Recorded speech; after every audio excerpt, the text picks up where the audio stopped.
Oi gente, tudo bem? Sejam bem-vindos a mais um vídeo do canal. Eu tô bem empolgada pra fazer esse vídeo porque hoje eu vou analisar o meu top 10 do ano de 2021, os meus livros favoritos desse ano, né, que entraram e fizeram o top 10. E assim, foi o primeiro ano que eu comecei a, realmente ler de uma forma habitual e fazer disso uma coisa diária, de começar a registrar isso também no Instagram. Antes eu tinha um Instagram normal, meu ali pessoal, que eu postava foto, blá blá blá. Cheguei a criar outros tipos de conteúdo também na internet antes, tipo vlogs do dia a dia, assim, tava tentando me encontrar o que eu queria criar, né, no YouTube e no Instagram também. Eu fiz até conteúdo de moda no Instagram, pra vocês terem ideia, na pandemia. Um outro momento, assim, completamente diferente. Mas foi em 2021 que eu decidi começar a criar conteúdo literário mais como uma forma de registrar minha jornada, né, literária, os livros que eu tava lendo, de uma forma que eu documentasse aquilo, porque eu vejo, na real, as redes sociais como uma forma de ir documentando o meu processo de vida, assim, minha jornada de vida, pra ir,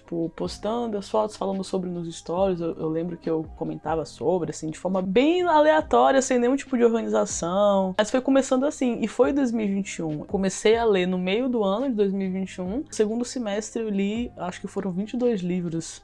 Eu tava de home office na época, então eu tinha como, né, planejar melhor meu tempo, então eu conseguia ler bem mais. E aí no segundo semestre eu li os 22 livros e postei essa foto com a lista de todos os livros que eu li, né, falando sobre... É um post, inclusive, que eu gosto muito de reler sempre. E aí fiz um post de melhores leituras, assim, que era uma coisa que eu tinha feito no outro Instagram, só nos stories. Mas eu transformei no post. E aí eu peguei lá, resgatei desse post, que eu nem lembrava mais quais eram esses livros do top 10. E aí eu listei esses 10 livros aqui e a gente vai revisar esse top 10 juntos. E eu vou agora aqui pela primeira vez analisar essa lista e decidir se eles permanecem no mesmo lugar ou não. E aí a gente vai vendo aqui no que é que vai dar. Bem, vamos lá. Em primeiro lugar aqui tá A Era da Inocência. Esse livro que... Esse que foi o primeiro livro da Edith Wharton que eu li e foi um livro assim que, nossa, pensa no livro que eu fiquei apaixonada por ele, pela escrita. Eu tava lendo numa empolgação, igual como eu fico quando eu leio os livros da Lígia Fagundes. É tanto que a Edith Wharton, por causa desse livro, já se tornou uma das minhas autoras favoritas, assim, nível Lígia Fagundes, nível Jane Austen pra mim. Uma escrita, inclusive, muito parecida com a escrita da Jane Austen, até porque uma fazia parte e também falava sobre a burguesia e a nobreza ali da Inglaterra, e a outra, a Edith Wharton, ela era burguesa e fazia parte da burguesia norte-americana. Ela é uma autora que viveu ali entre o final do século XIX e o início do século XX. Ela publicou esses livros, esse livro Era da Inocência e outro ali no início do século XX, se eu não me engano. Então, assim, eu li outro livro dela, que foi A Casa da Alegria, depois desse, que eu não gostei muito, inclusive, e aí eu queria até, inclusive, por causa disso, reler esse aqui Era da Inocência em uma outra edição, na edição da Penguin, que eu tô querendo comprar e reler, porque também essa edição que eu li ele é péssima. Então, assim, pra mim, inclusive, isso até pontos positivos que adicionam ao livro. Porque se eu li nessa edição horrível, que a diagramação é horrível e a capa também feia, eu comprei num sebo, então é um livro antigo, sabe? Assim, com tantas coisas, com tantas desvantagens. Ele foi o livro que eu fiquei mais impressionada e que mais me cativou e me interessou e me deixou, assim, apaixonada por ele completamente. Imagina se eu ler numa edição boa, mais confortável e, sei lá, mais atual, assim, uma tradução, não sei, mais bem feita, de mais qualidade, uma diagramação boa. Então eu fico imaginando que provavelmente deve ser muito bom mesmo ainda. Eu acho que se eu reler eu vou continuar gostando muito, se pá, eu perceba coisas ainda maiores e tenho a impressão ainda melhor dele depois desses 2 anos. E inclusive é por isso que eu tô fazendo essa revisão aqui, porque tem muitos livros em 2021 que eu li que eu tenho vontade de reler, porque foram os primeiros livros que eu li, foram livros inclusive difíceis esses que eu escolhi pra ler. Os primeiros, eu li Ensaio sobre a Cegueira, por exemplo. 100 Anos de Solidão, um dos primeiros livros que eu li clássicos, assim, e são livros muito difíceis. Então eu fiz umas escolhas, assim, né, um pouco duvidosas, digamos.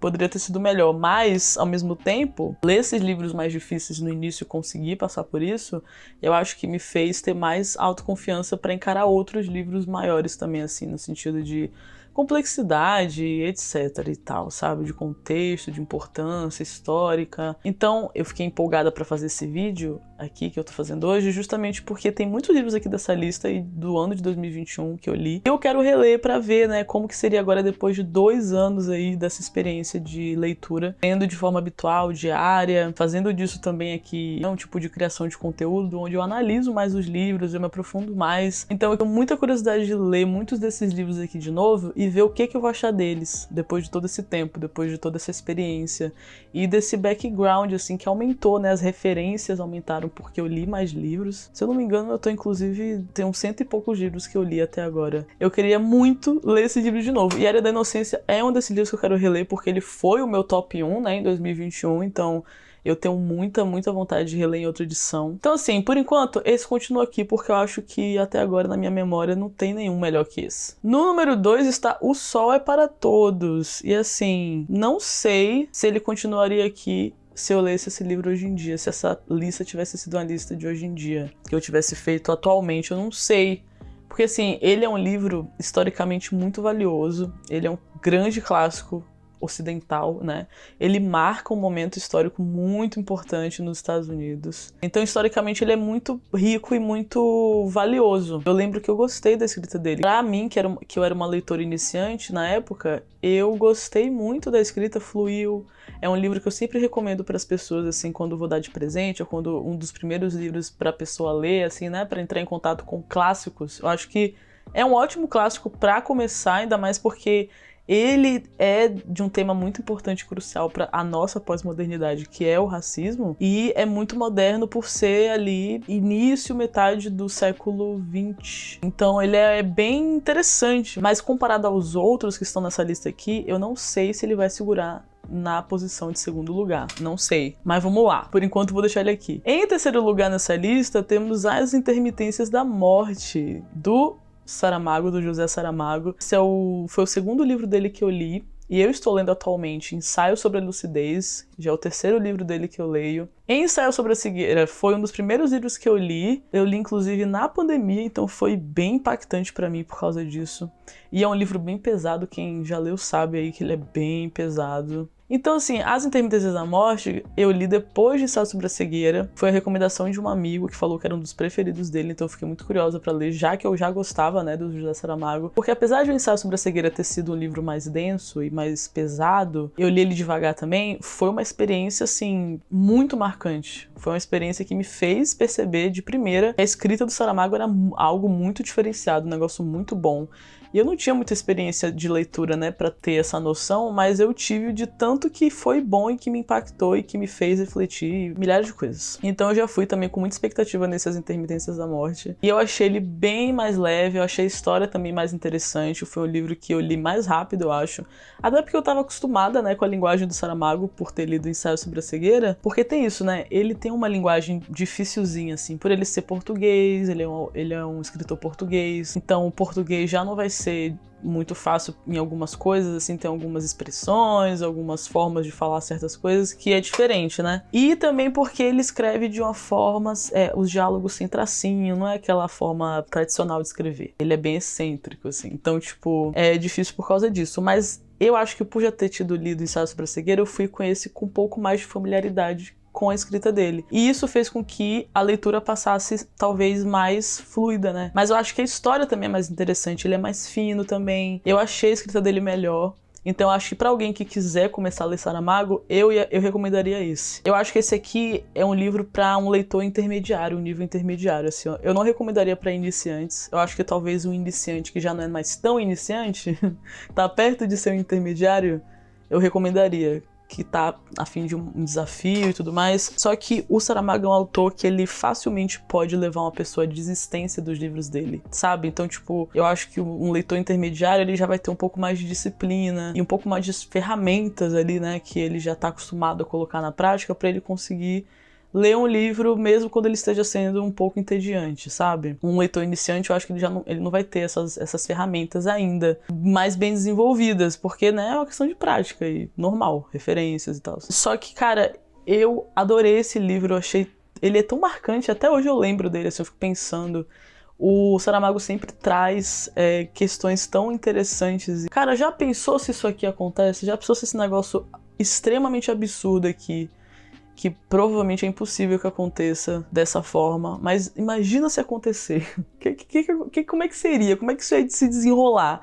Ele é essa pessoa nos livros dele. É tanto que é sempre uma pegada meio distópica, assim, os livros dele, sabe? Só que é tão realista ao mesmo tempo que você fica meio sem saber se é distopia ou não. Só que esse aqui é bem claro que é uma distopia, nas Intermitências da Morte. E Ensaio sobre a Cegueira também é bem distópico, por ser uma pandemia que as pessoas ficam cegas e, tipo, isso nunca aconteceu, né? Mas apesar que depois da pandemia do Covid, não dá pra duvidar também. Mas enfim, vamos não pensar nisso. Meu Deus, não quero uma pandemia que as pessoas fiquem cegas. Gente, isso é um pesadelo. Só que as Intermitências da Morte, o que acontece, a premissa, né, é que a morte parou de funcionar, ela entrou em greve. E aí, toda uma sociedade colapsou por causa disso. Então é bem interessante, muito bem desenvolvido, é muito bom. Eu quero até reler, porque eu acho que eu poderia ter entendido melhor ele, sabe? Talvez eu não estivesse preparada pra ele quando eu li ele. Mas eu acho que entre ele e O Sol é para Todos, eu não sei, eu fico meio assim, será que eu não tenha gostado dele mais que O Sol é para Todos? Mas não sei também, porque assim, em O Sol é para Todos, apareceu o meu primeiro personagem que eu gostei tanto ao ponto de chamar de personagem favorito, que é o Atticus, o pai da personagem principal, que é a criança que narra. Ele é advogado e no livro ele estava ali, né, defendendo um homem negro que foi acusado por uma mulher branca de assédio, e é uma coisa que acontecia muito naquela época, né, nos anos 1930 aos anos 1980, por causa das leis de Jim Crow e todo aquele negócio terrível lá da segregação racial e blá blá blá. Então assim, por conta dessa questão, talvez As Intermitências da Morte não supere O Sol é para Todos por causa disso. Apesar de eu ter achado a história em As Intermitências da Morte bem mais interessante, apesar que em O Sol é para Todos é interessante o suficiente porque ela também é muito importante historicamente. Então o negócio meio que se equilibra por causa disso, sabe? Então vamos seguir? Vou deixar como é que tá por enquanto. Em quarto lugar, eu coloquei aqui Fahrenheit 451, foi o livro que ficou em quarto lugar no meu top 10 de 2021. Essa distopia que eu posso dizer que, se pá, é a minha favorita, minha distopia favorita. Outra distopia que eu acho que compete ali com ele é O Conto da Aia, que eu li em inglês, inclusive. Foi o primeiro livro que eu li em inglês e foi uma experiência muito boa. E eu adorei esse livro, achei ele fantástico. Eu gostei muito da Margaret, é tanto que eu fui atrás de outros livros dela pra ler. Essas duas distopias, pra mim, são as minhas favoritas. E essa Fahrenheit, cara, que livrinho bom. É um livro bom também pra dar de presente, um livro ótimo pra dar de presente pra alguém. Porque ele é fino, ele é uma distopia, então isso costumam ser livros que interessam mais as pessoas também. É uma leitura super fluida, muito gostoso de ler, muito bom. E é super reflexivo e educativo, e um livro que realmente te faz parar pra pensar, assim. Porque distopias tem isso, né? O que eu amo em distopia é isso, cara. Eu amo distopia porque só parece que é absurdo, né? Mas de absurdo não tem nada. Na verdade, é uma história baseada na realidade ou em algo que possa vir a ser a realidade, né? São hipóteses, assim, sociais, de estruturas sociais que podem vir a acontecer, só que estão baseadas na nossa experiência da realidade. As distopias têm esse paradoxo, assim, de serem histórias, às vezes, até surreais, né? Surrealistas e absurdas e ficcionais, super ficcionais. Só que, ao mesmo tempo, ela carrega uma crítica que é sobre algo real, do que acontece na nossa realidade, né? Que a gente, geralmente as distopias têm esse objetivo de trazer essa atenção para essa questão social e fazer a gente refletir. E nesse livro aqui, é uma reflexão sobre a importância dos livros. Então, assim, é um livro para quem gosta de ler, para quem é leitor, para quem ama livros, é um livro muito bom, ainda mais se você ama livros e ama distopias como eu. Ele ficou aqui em quarto porque eu realmente adorei ele, adorei tudo sobre ele, o conceito, a escrita, as reflexões. Ele é um livro muito bom, e que precisava ter sido escrito. Tipo assim, alguém precisava colocar toda essa ideia aqui. Alguém precisava materializar essa ideia, sabe? É uma ideia, são ideias e são reflexões muito bases, assim, que eu acho que é muito importante a gente relembrar. Inclusive, das minhas citações favoritas é desse livro, que é a citação que eu deixo aqui na descrição do canal, e virou um dos meus lemas de vida, que é a seguinte, eu vou até ler aqui. E quando nos perguntarem o que estamos fazendo, poderemos dizer, estamos nos lembrando. E é aí que, no longo prazo, acabaremos vencendo. Essa, pra mim, cara, é uma das... Olha, eu vou falar, é uma das citações mais impressionantes, incríveis, assim, que eu consegui ler, que resumiu algo com uma precisão gigante. E basicamente resume do que esse livro é sobre. Ele é sobre isso, sobre a importância da gente continuar se lembrando de como que os livros, eles desempenham esse papel de guardar essas lembranças, essas memórias, para que a gente continue revisitando e passando de geração em geração, porque carrega a nossa experiência de uma forma mais detalhada e interseccional e rica, assim, complexa. Enfim, a reflexão que esse livro traz é incrível, extremamente importante, então ele entrou aqui pro... Eu acho que aqui em quarto lugar tá um bom lugar para ele, por enquanto. Por enquanto eu tô concordando com essa lista aqui, com a Risa do Passado. E aí, em quinto lugar, a gente tem 100 Anos de Solidão. Que, nossa, que livro, hein? Que experiência. Esse livro é uma experiência. Eu tenho certeza que eu li esse livro quando eu não estava preparada ainda para ele, tenho certeza disso, porque ele é um livro muito difícil, porque o Gabriel Garcia, ele é jornalista, ele era jornalista, né? Então ele escreve de uma forma com muitas informações, muitas informações, e ele escreve como uma pessoa que está documentando a história, está documentando tudo ali. E também escreve muito focado nas experiências latino-americanas e de cultura latina, né? Então os livros dele têm essa nostalgia muito forte latina, é uma coisa que eu amo nele. Eu já li vários livros dele, eu terminei Crônica de uma Morte Anunciada em abril, foi o terceiro livro dele que eu li, e eu pretendo ler todos os outros, porque assim... O Gabriel Garcia, ele carrega uma mágica na escrita dele que tem muito a ver com essa questão dessa nostalgia latina que ele consegue captar, não sei como, através dos romances dele, das histórias que ele conta. E tem muito esse quê histórico e jornalístico, né? Ele mistura ficção com não ficção, gosta muito de fazer isso. E ele narra alguns acontecimentos, né, de colonialismo norte-americano, de massacre que aconteceu lá em fábrica, em vários países da América Latina. É tão rico e, ao mesmo tempo, ele faz essa narrativa girando em torno de uma família, e aí várias pessoas dessa família têm o mesmo nome, e aí você pode se confundir muito fácil lendo, porque são muitos personagens, são gerações dentro de 100 anos que ele vai contando, então é muita gente, é muita gente. É aquela ficção histórica de jornada, então é um livro que você tem que ter muita paciência quando você for lendo, tem que ir lendo ali devagarzinho, e é no final que ele ganha todo aquele corpo, porque você passou por aquela jornada e você adquiriu aquela nostalgia de ir conhecendo todo aquele universo super complexo, todas aquelas pessoas, toda aquela cultura, todos os hábitos e costumes daquela família e todos os acontecimentos que eles vivenciaram, que moldaram, né, a vida de cada um deles. Então é um livro que definitivamente não é um livro para se ler no início. Se você é um leitor iniciante que está indo para o intermediário, eu acho que é arriscado, porque é um livro que facilmente a pessoa vai desistir dele. Eu acho muito fácil a pessoa vai desistir dele. Que ele é bem cansativinho, assim, sabe? Até que você realmente clique, você fique ali interessado na narrativa, ele vai ser um livro de ali o pace bem devagarzinho, ele não é estimulante. Mesmo quando ele fica mais interessante, eu não lembro dele ser estimulante em momento nenhum, assim, um livro que eu fiquei devorando, sabe? Aquele livro que você chega num momento que você clica e você começa a devorar ele loucamente, mas eu acho que ele não é assim, não foi assim pra mim. Só que eu fui até o fim, porque, né, na época eu tava focada lá no desafio de ler 10 páginas por dia, eu fui conseguindo assim, de pouquinho em pouquinho, quando eu vi eu terminei. Mas definitivamente uma leitura difícil, pretendo reler, quero reler, porque eu acho que eu perdi muita coisa nele, por eu ser uma leitora iniciante na época, né, e ter pego um livro desse calibre, mas eu vou deixar ele aqui no quinto lugar, acho que quinto lugar é um bom lugar pra ele. Tô concordando bastante comigo. Em sexto lugar, temos O Alienista, esse livro que foi o primeiro livro do Machado de Assis que eu li, e foi uma ótima escolha pra ler em primeiro lugar, eu acho, hoje, olhando pra trás, porque é um livro bem fininho, ele beira um conto, parece um conto, porque ele é tão fininho, e passa muito rápido, umas 80 páginas, tanto que na época eu li em um dia. Então ele é ótimo, assim, até pra dar de presente, pra introduzir também a escrita do Machado. Eu gostei muito de primeira quando eu li esse livro. Eu adorei a escrita do Machado, eu já fiquei apaixonada por ele. Já quis ler tudo dele, várias outras coisas. Como ele tem vários clássicos, então não é difícil, né, achar bons livros dele pra ler. Inclusive, tô pra ler Helena esse ano, eu tô com vontade de ler Helena esse ano dele. Já li Dom Casmurro e Memórias Póstumas de Brás Cubas, depois do Alienista. E é isso, eu li o Alienista, adorei, achei um tema super moderno, ele muito à frente do seu tempo falando disso aqui naquela época, sobre saúde mental, né, e abordando essa questão que na época existiam muitos hospícios, né, era uma coisa normal isso, ter essas casas de reabilitação, porque as pessoas não tinham muito conhecimento ainda sobre isso.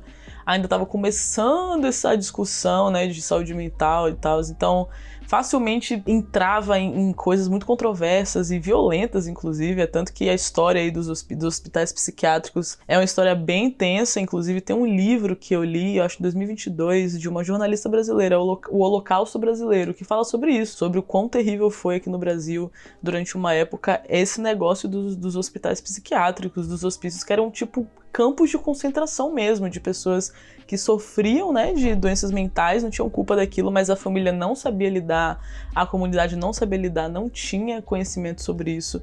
E as pessoas simplesmente jogavam essas pessoas lá, descartavam essas pessoas lá. Então, assim, ele aqui vai falar meio que sobre isso da visão de um médico desses, de um médico psiquiátrico. Então, o alienista é essa pessoa, esse médico. Então, assim, bem interessante, ótimo livro pra começar. Acho que ele pode ficar aqui em sexto lugar, sim. Em sétimo lugar, temos Racismo Estrutural, esse livro do Silvio Almeida, que atualmente é o ministro, né, de Direitos Humanos. Um ministro que eu adorei, que ele se tornou ministro, eu fiquei muito feliz, porque eu já tinha lido Racismo Estrutural, adorei a escrita dele, comecei a seguir ele no YouTube, ele tem um canal que ele dá aulas, e ele é professor, né, é muito estudioso, um cara assim, ó, extremamente inteligente, você vê que tem um discernimento absurdo sobre a realidade, uma consciência muito grande de classe social, e nossa, esse livro aqui, o Racismo Estrutural, foi o primeiro livro dessa coleção da Djamila Ribeiro que eu li, e eu amei, porque eu tava indo, né, geralmente esses livretinhos que se propõem a resumir um assunto é muito perigoso, porque pode pegar um assunto que ele é muito complexo, e ele precisa ser explicado de uma forma a precisar falar sobre várias coisas, para que não dê chance para interpretações vazias, simplórias. Então é bem perigoso, na verdade, né, resumir coisas assim tão complexas. Mas esses livretinhos aqui dessa coleção da Djamila, até agora, quando eu li esse aqui, eu percebi de cara, assim, que são livros muito completos, que resumem, mas só que falam de tudo que precisa ser falado.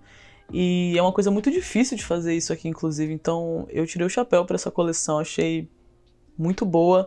E li vários outros livros dessa coleção já e quero ler mais. E esse foi o primeiro desses que eu li. E eu adorei, eu acho que ele explica muito bem aqui, fica muito claro o que é o racismo estrutural e todas as complicações, todos os desdobramentos, todas as camadas, né, que acompanham isso. É uma coisa difícil mesmo de entender e é complexo, mas só que aqui, como é um livretinho resumido, pequeno, você não se sente tão intimidado em entender sobre isso. Eu acho que é um livro maravilhoso para uma introdução, para assim, quero saber sobre racismo estrutural, por onde começar? Acho que esse livro aqui é um ótimo livro para começar a entender sobre isso. E ele tá aqui em sétimo lugar, eu vou deixar que ele continue aqui mesmo. E aí, em oitavo lugar, a gente tem A Sustentável Leveza do Ser. Esse livro que é um clássico aí, né, muito famoso, eu acho que todo mundo já deve ter ouvido falar, pelo menos quem tá um pouco por dentro, né, mesmo que seja só um pouquinho por dentro aí do literário, com certeza já ouviu falar desse livro. É um livro que sempre alguém fala, ele é de um cunho filosófico. Então, ele é um livro interessante porque ele vai contar uma história, falar de um momento histórico de certo local ali e vai ao mesmo tempo trazer muitas reflexões filosóficas, muitas reflexões filosóficas. Então, se você gosta disso, de história, filosofia e questões sociais, assim, né, é um ótimo livro, um ótimo livro. Agora, eu lembro que a leitura dele foi super fluida pra época. Eu achei fluido, não achei muito difícil. Mas assim, eu acho que a pessoa só vai conseguir apreciar ele mais se tiver por dentro das questões filosóficas do que ele fala aqui. Se for uma pessoa que gosta de filosofia, já tá acostumado a ler filosofia, a ver coisas, vídeos talvez de filosofia, coisas de filosofia, sabe? Que seja alguém que goste, que fez na faculdade, alguma matéria ou na escola, se interessava. Eu acho que tem que ter pelo menos uma boa base filosófica para compreender esse livro e para ele ser bom. Porque a história em si do livro não é muito legal. Então, assim, ele é mais interessante pela reflexão filosófica que ele faz a partir da história que ele tá contando. E juntando isso com o contexto também. O contexto é importante, mas também não é tão. Eu acho que a questão é mais filosófica mesmo. Eu acho que eu tinha um conhecimento bom o suficiente pra entender bastante coisa aqui filosófica quando eu li na época, mas talvez se eu lesse agora seria melhor. Esse é um livro que eu quero reler ele em algum momento. Eu acho que eu posso ter deixado passar muita coisa. Mas eu acho que ele, em oitavo lugar, tá bom aqui. eu não acho que ele é melhor do que esses que estão em cima dele, não. Ou que foi melhor pra mim, né? Porque assim, esse top 10 aqui não são os melhores, não é uma comparação entre esses aqui pra saber qual que é o melhor livro. Esse top 10 é o top 10 de livros que foram favoritos pra mim. É uma coisa mais pessoal, assim, do tipo de pessoa que eu sou, do tipo de coisa que eu gosto, dos gêneros que eu mais gosto, dos temas que eu mais me sinto inclinada. Então assim, é mais uma questão mesmo pessoal, essa lista que eu faço todo ano do top 10 favoritos. Então não são necessariamente os melhores livros que eu li tecnicamente, mas a questão técnica é uma questão que eu levo muito em consideração para decidir os meus favoritos, então isso também está incluso, de certa forma, né? Mas isso não quer dizer que outro livro que não fez essa lista aqui seja um livro ruim ou inferior tecnicamente. Na verdade, vão ter fora dessa lista vários livros incríveis. Até talvez melhores do que alguns que fizeram a lista. Mas pra mim se torna favorito por várias questõezinhas, sabe? E uma das minhas favoritas, eu acho que uma das principais questões que faz um livro se tornar um favorito pra mim, é que eu me identifique no nível pessoal, no nível assim, do tipo de pessoa que eu sou, da minha personalidade, da minha experiência de vida, das coisas que me tocam, que falam com a minha experiência, sabe? É mais uma questão de identificação mesmo. Então, assim, daqui dessa lista, esse livro, pra mim, não supera nenhum dos que estão em cima, então ele vai continuar aqui. E aí, em nono lugar, tem esse aqui, do George Orwell. Esse livro aqui é engraçado, minha experiência com ele. Eu li ele até a metade, não gostando dele. Isso porque eu já tinha lido A Revolução dos Bichos, do George Orwell, que é o grande clássico, né? E foi, inclusive, o primeiro livro que eu li de todos. Foi o livro que iniciou a minha jornada de leitura, foi A Revolução dos Bichos. Eu li e não gostei muito das comparações. Eu achei um livro meio, sabe? Não achei muito legal não, viu? Vou falar pra vocês. E assim, do George Orwell, depois da Revolução dos Bichos, eu li esse aqui, 1984. E aí eu li um livro de ensaios dele, que é Por que Escrevo. Esse livro de ensaios eu gostei. Eu achei interessante pra caramba, gostei de bastante coisa que ele falou lá. Achei bem rico também, é tanto que é um livro bem fininho que eu demorei muito tempo pra ler, porque é muita informação. Nesse livro de ensaios de não ficção, de análise política, eu gostei muito dele. Mas nos romances, né, nas distopias aqui que ele escreveu, eu não achei legal. Né? Pelo menos A Revolução dos Bichos não gostei, não achei legal. E aí aqui, 1984, eu comecei a primeira metade não gostando, inclusive reclamando, só que assim, como a leitura tava fluida, eu continuei.